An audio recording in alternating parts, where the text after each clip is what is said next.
Ave Maria, frères et sœurs bien-aimés, heureux de vous retrouver et c'est toujours avec un grand plaisir de vous savoir fidèles et nombreux à nos méditations quotidiennes. Nous parlons toujours de la vie eucharistique à l'exemple des saints.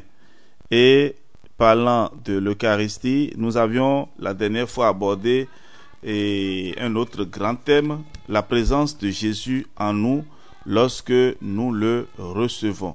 La Sainte Communion, c'est Jésus en moi. Et nous allons continuer avec les mêmes idées, le même thème. Et je voudrais aujourd'hui aborder un second aspect, Jésus m'unit à tous. Voilà, lorsque nous communions, nous sommes en Jésus. Maintenant, Jésus nous unit à tous. Alors, qu'est-ce que nous voulons dire par là? Lorsque Jésus est en nous, l'Église entière est dans la joie. Celle du ciel, celle du purgatoire et celle de la terre. Donc l'Église dans ces trois dimensions, l'Église du ciel, l'Église du purgatoire et l'Église de la terre. Qui pourra exprimer la joie des anges et des saints pour chaque communion bien faite? Un nouveau courant d'amour parvient au paradis et fait vibrer ses esprits bienheureux chaque fois qu'une créature s'unit à Jésus pour le posséder et être possédée par lui. La communion a une valeur bien supérieure à une extase, à une vision.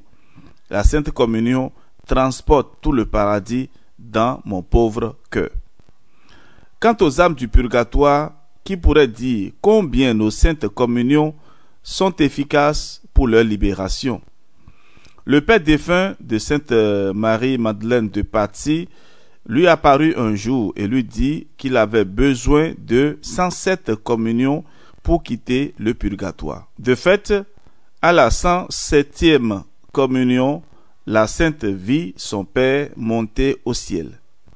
Saint Bonaventure se fit l'apôtre de cette vérité et il en parlait avec une grande émotion. Nous citons: ô âme chrétienne, voulez-vous donner à vos défunts des preuves d'un véritable amour? Voulez-vous leur envoyer les plus précieux secours et la clé d'or du ciel? Communiez souvent pour le repos de leurs âmes. Fin de citation. Enfin, frères et sœurs, comprenons que par la Sainte Communion, nous nous unissons non seulement à Jésus, mais aussi à tous les membres du corps mystique de Jésus, spécialement aux âmes qui lui sont les plus chères et qui nous sont aussi les plus chères. Saint Paul écrit: puisqu'il y a un seul pain, la multitude que nous sommes est un seul corps, car nous avons tous part à un seul pain. 1 Corinthiens 10, verset 17. C'est dans la communion qu'à chaque fois se réalise pleinement la parole de Jésus. Moi en eux et toi en moi. Que leur unité soit parfaite. Jean 17, 23. L'Eucharistie nous fait un, nous qui sommes les membres de Jésus. Vous ne faites plus qu'un dans le Christ Jésus, comme disait Saint Paul dans sa lettre aux Galates, chapitre 3, verset 28. La communion, frères et sœurs, est véritablement tout l'amour de Dieu et du prochain. Elle est la véritable fête de l'amour, comme le disait Saint Germain Galgani. Aussi, en cette fête de l'amour, l'âme remplie d'amour peut-elle chanter avec Saint Jean de la Croix. Nous citons: miens sont les cieux et mienne est la terre. Miens sont tous les hommes, les justes sont miens et miens les pécheurs.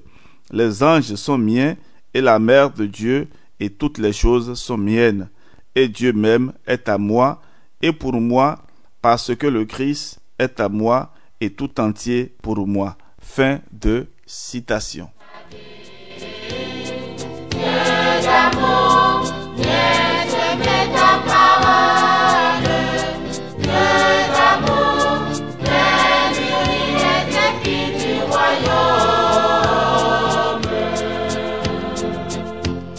La pureté de l'âme pour la Sainte Communion. Oui, que pourrait-on dire de la grande pureté d'âme avec laquelle les saints recevaient le pain des anges? nous savons qu'ils étaient d'une délicatesse vraiment angélique. Conscients de leur misère personnelle, ils s'efforçaient de se présenter au Christ saint et immaculé, répétant avec le publicain « Mon Dieu, prends pitié du pécheur que je suis », ayant recours avec empressement au sacrement du pardon.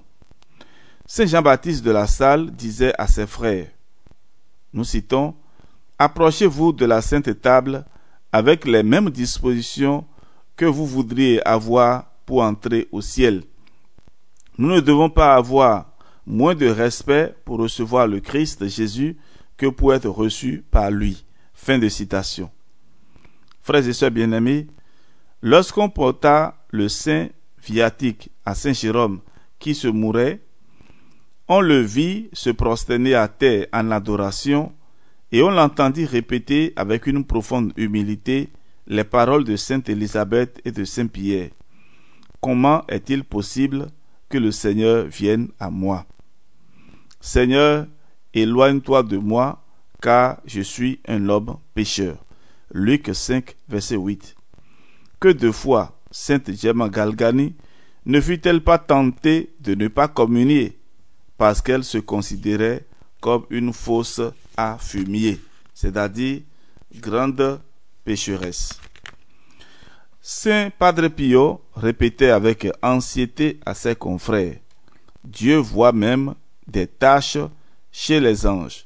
Figurez-vous à plus forte raison en moi. » Voilà, frères et sœurs, c'est pour cela qu'il était très fidèle à la confession sacramentelle. Sainte Thérèse de Jésus aussi, quand elle se sentait coupable même de la plus petite faute vénielle, ne recevait pas la communion sans s'être d'abord confessée.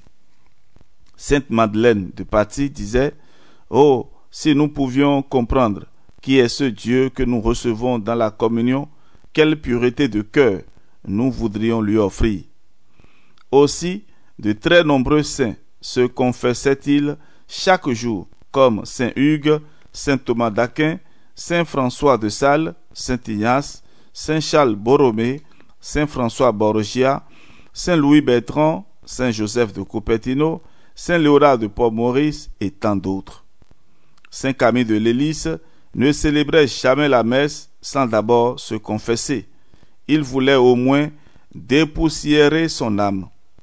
Un jour, dans la soirée, sur une place de Livourne, avant de se séparer d'un confrère, et prévoyant qu'il ne se rencontrerait pas un autre confrère avant sa messe du lendemain pour se confesser, il s'arrêta, enleva son chapeau, fit le signe de la croix et se confessa à son confrère.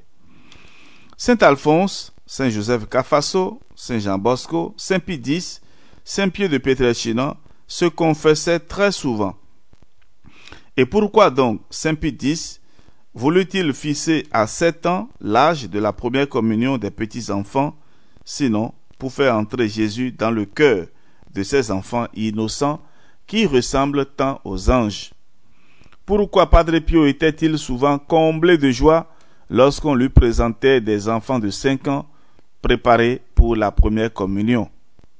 Saint Jean Bosco affirmait « Lorsqu'un enfant sait distinguer le pain ordinaire du pain eucharistique et a une instruction suffisante, on ne doit pas se préoccuper de son âge, mais il faut que le roi des cieux vienne régner dans son âme. » Oui, nous devons nous examiner, nous repentir et nous purifier avant de recevoir la Sainte Communion. Frères et sœurs bien-aimés, les saints appliquaient à la perfection l'enseignement de l'Esprit Saint. C'est pourquoi celui qui mangera le pain ou boira le calice du Seigneur indignement sera coupable envers le corps et le sang du Seigneur. Que chacun donc s'éprouve soi-même et qu'ainsi il mange de ce pain et boive de ce calice. Conseille Saint Paul dans sa première lettre aux Corinthiens, chapitre 11, les versets 27 et suivants. S'examiner, se repentir, s'accuser, demander pardon en profitant même chaque jour du sacrement de la confession était naturel pour les saints. Bienheureux était-il d'être capable de tout cela. Les fruits de sainteté étaient nombreux et constants parce que c'étaient des âmes pures qui accueillaient Jésus, le froment des élus, et comme la terre fertile qui porte du fruit à force de persévérance. Saint Antoine-Marie Claret illustre très bien cette réalité et disait en effet: quand nous recevons la communion, nous recevons tous le même Seigneur Jésus, mais tous ne reçoivent pas les mêmes grâces. Elle ne produit pas chez tous les mêmes effets. Cela provient de notre plus ou moins grande disposition. Pour expliquer ce fait, utilisons une comparaison naturelle. La greffe. Oui, plus les plantes soumises à la greffe sont semblables, plus c'est profitable à la greffe. Ainsi, plus la ressemblance sera grande entre celui qui communie et Jésus, meilleurs seront les fruits de la Sainte Communion. Le sacrement de la confession est en effet le meilleur moyen pour restaurer cette ressemblance entre l'âme et Jésus. Frères et sœurs, aussi saint François de Sales enseignait-il à ses fils spirituels. Nous citons: confessez-vous avec humilité et dévotion. Si c'est possible, chaque fois que vous communiez, même si dans la conscience vous ne ressentez pas les remords d'un péché mortel. Fin de citation. Il est utile de rappeler l'enseignement de l'Église. La communion doit se faire dans l'amitié et la grâce de Dieu. Si, après avoir commis un péché mortel, on se repent et que l'on a un grand désir de communier, il est nécessaire et indispensable de le confesser avant la communion.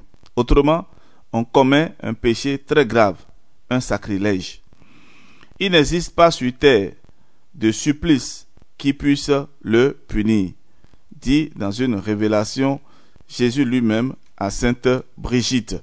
Saint Ambroise disait aussi que les personnes sacrilèges viennent à l'église avec peu de péchés et en ressortent avec beaucoup.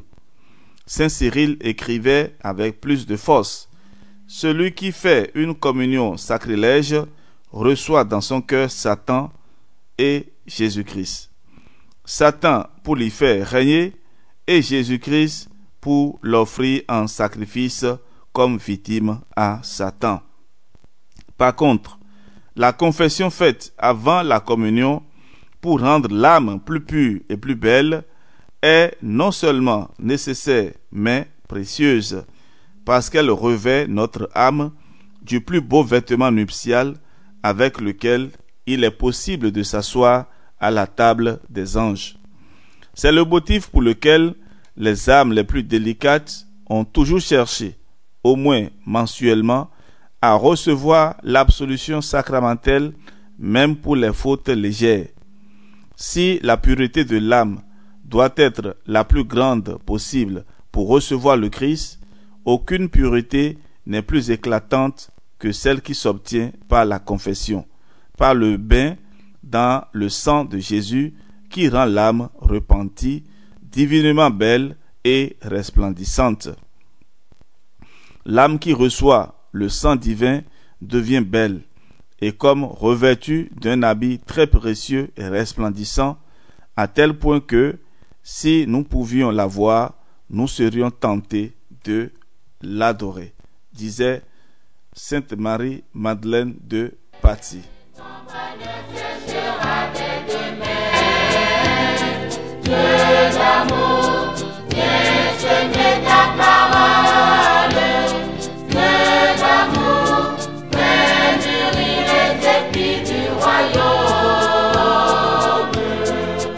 Frères et sœurs bien-aimés, nous nous arrêtons là aujourd'hui pour notre méditation en confiant au Seigneur nos désirs les plus profonds de le recevoir avec un cœur pur.